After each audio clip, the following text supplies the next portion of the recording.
Bismillahirrahmanirrahim. Assalamualaikum warahmatullahi wabarakatuh. Perkenalkan, nama saya Idrus Subaidi dari Universitas Yupentek Indonesia. Sini saya akan mempresentasikan PBL Bisnis Model dengan objek usaha, yaitu usaha nasi uduk Bapak Sobri, yang akan kita bahas pada kesempatan kali ini. Yang pertama ada bisnis deskripsi dengan latar belakang. Makan pokok adalah makanan yang dikonsumsi dalam jumlah yang banyak, sumber karbohidrat, mengenyangkan, dan merupakan si alam daerah setempat. Makanan pokok adalah sumber karbohidrat bagi tubuh manusia. Makanan pokok biasanya tidak menyediakan keseluruhan nutrisi yang dibutuhkan tubuh. Oleh karena itu, biasanya makanan pokok dilengkapi dengan lauk, pauk, atau diolah dengan bahan makanan lain untuk mencukupkan kebutuhan nutrisi seseorang dan mencegah kekurangan gizi. Dan latar belakang lain adalah usaha Bapak Sobri ini adalah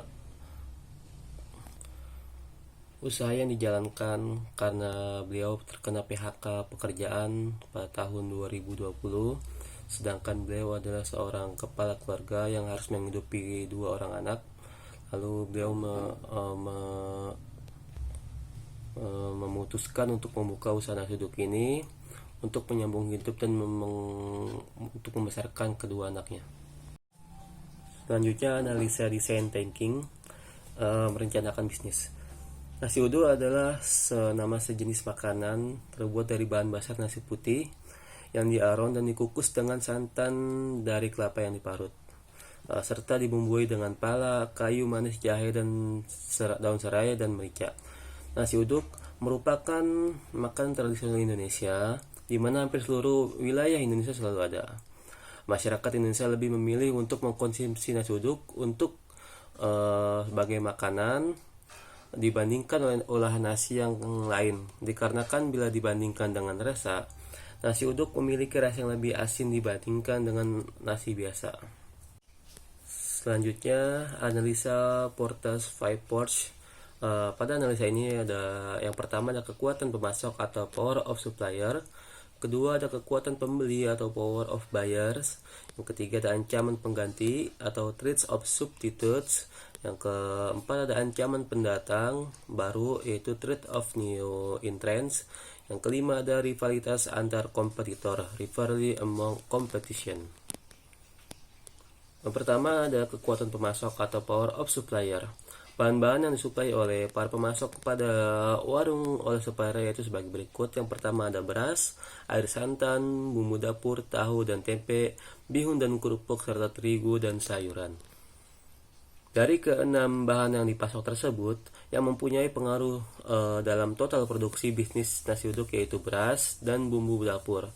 Harga pasar sembako maupun bumbu dapur sangat mempengaruhi penjualan nasi uduk. Pengusaha bergantung kepada harga pasar dalam pembelian bahan pemasok. Karena hal ini tidak bisa dikendalikan oleh pengusaha nasi uduk. Mereka bergantung kepada harga pasar yang beredar. Yang kedua ada kekuatan pembeli atau power of buyers. Dalam hal pembeli atau konsumen, warung nasi uduk Bapak Sobri sudah memiliki terbilang banyak konsumen.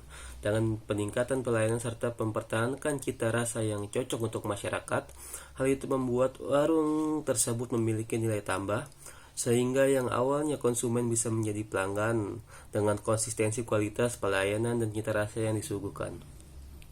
Yang ketiga ada ancaman pengganti atau threat of substitutes. Sangat berpengaruh meliputi adanya makanan sejenis seperti nasi goreng atau bubur ayam sebagai alternatif.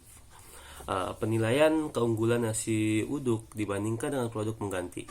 Maka dari itu pemilik usaha harus menekankan kualitas ataupun kuantitas yang dibutuhkan konsumen agar konsumen tidak berlari ke alternatif pengganti lain. Yang keempat ada ancaman pendatang baru atau threat of new entrants. Ancaman pendatang baru sangat memungkinkan. Hal tersebut perlu diperhitungkan oleh pemilik warung. Evaluasi potensi masuknya pesaing baru yang bisa mengganggu pangsa pasar. Fokus pada loyalitas pelanggan dan strategi pemasaran untuk menjaga pangsa pasar. Dan yang kelima, ada rivalitas antar kompetitor atau rivalry among competition. Saat ini Pesaing terdekat sesama pengusaha nasi uduk berjarak kurang lebih 100 meter dengan lokasi berbeda gang. Hal yang perlu diperhatikan, satu, persaingan ketat dengan penjual nasi uduk lainnya di sekitar warung tersebut. Selanjutnya, evaluasi harga, promosi, dan kualitas produk untuk memahami daya saing. Selanjutnya ada analisa pastel, ada politik, ekonomi, sosial, teknologi. Pertama, politik. Undang-undang terkait izin usaha makanan dapat bervariasi berdasarkan negara atau wilayah. Namun, umumnya regulasi tersebut mencakup standar kebersihan, persyaratan sanitasi, serta persyaratan spesifik terkait produksi dan penyajian makanan. Di Indonesia, kita dapat merujuk pada Undang-Undang Nomor 18 Tahun 2012 tentang pangan untuk ketentuan umum terkait pangan. Selain itu, regulasi lebih lanjut ada peraturan daerah mungkin mengatur izin usaha makanan dan lebih rinci. Undang-Undang Nomor 18 Tahun 2012 tentang pangan di Indonesia mengatur berbagai aspek terkait pangan.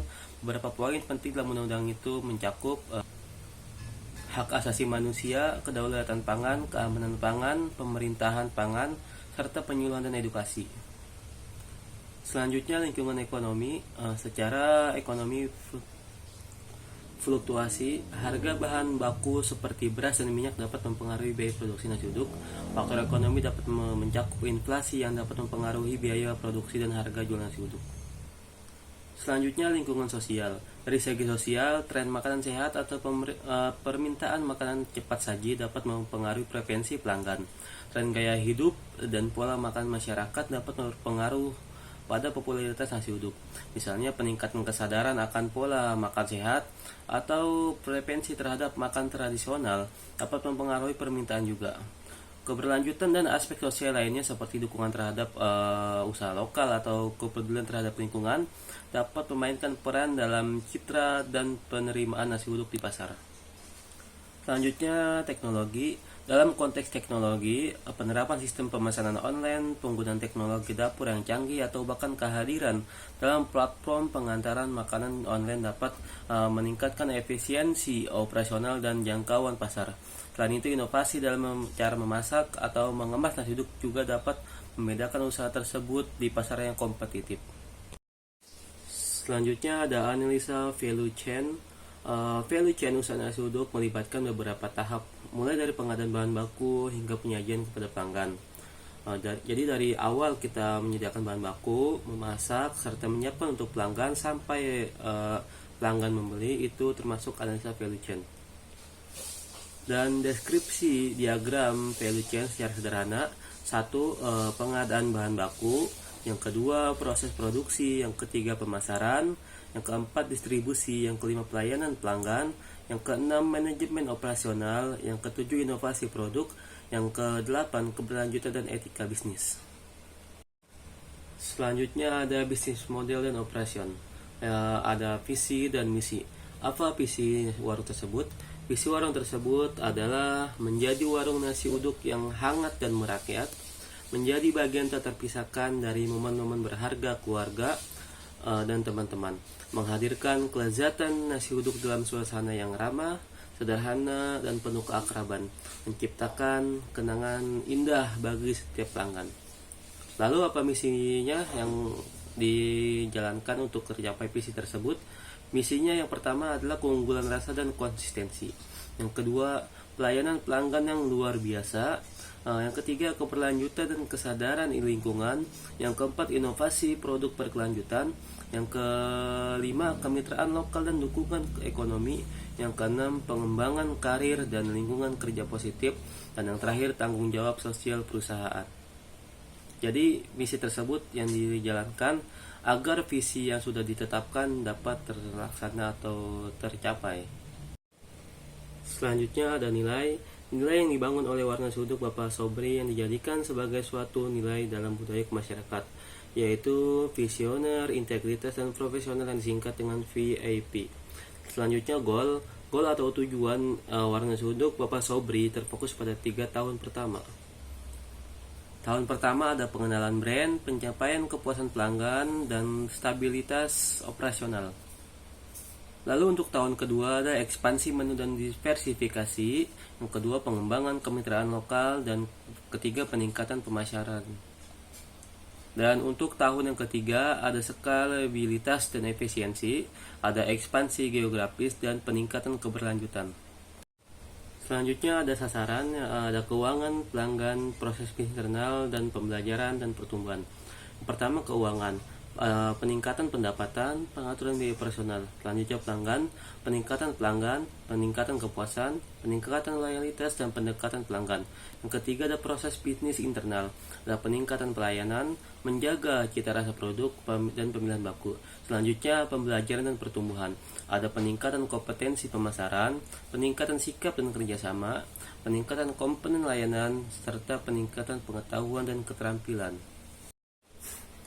Yang terakhir kita masuk ke BMC atau Business Model Canvas. Pertama ada key partners, satu pemasok bahan baku, kedua pusat distributor dan logistik, yang ketiga toko sayuran sekitar lingkungan. Selanjutnya ada key activities, yang pertama ada persiapan bahan baku, dua proses masak nasi uduk, yang ketiga pengelolaan stok dan inventaris, yang keempat pelayanan di warung, yang kelima pemasaran dan promosi, yang keenam administrasi keuangan. Selanjutnya ada value proposition. Yang pertama ada kelezatan tradisional dengan sentuhan modern. Kedua, pelayanan pelanggan ramah dan cepat. Yang ketiga, menu inovatif dan harian. Yang keempat, kualitas bahan baku berkualitas tinggi. Selanjutnya ada customer related management atau CRM. Yang pertama, komunikasi multikanal. Yang kedua, penanganan keluhan dan umpan balik. Yang ketiga, personalisasi layanan. Yang keempat, integritas dengan pemesanan online.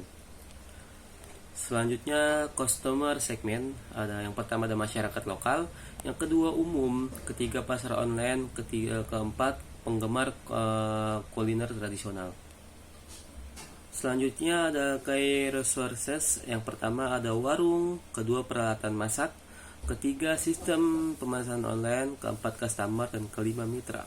Selanjutnya ada channels, yaitu pertama outlet, ada pasar tradisional dan pasar online, dan yang ketiga ada medsos. Selanjutnya ada kas atau struktur. Yang pertama ada bahan baku, dua operasional warung, tiga pendanaan dan pengembangan warung, dan yang terakhir ada revenue streams, satu penjualan langsung di warung, dua pemesanan online dan pengiriman, ketiga layanan catering, dan empat ekspansi warung. Demikian presentasi dari saya, kurang lebihnya mohon maaf. Wassalamualaikum warahmatullahi wabarakatuh.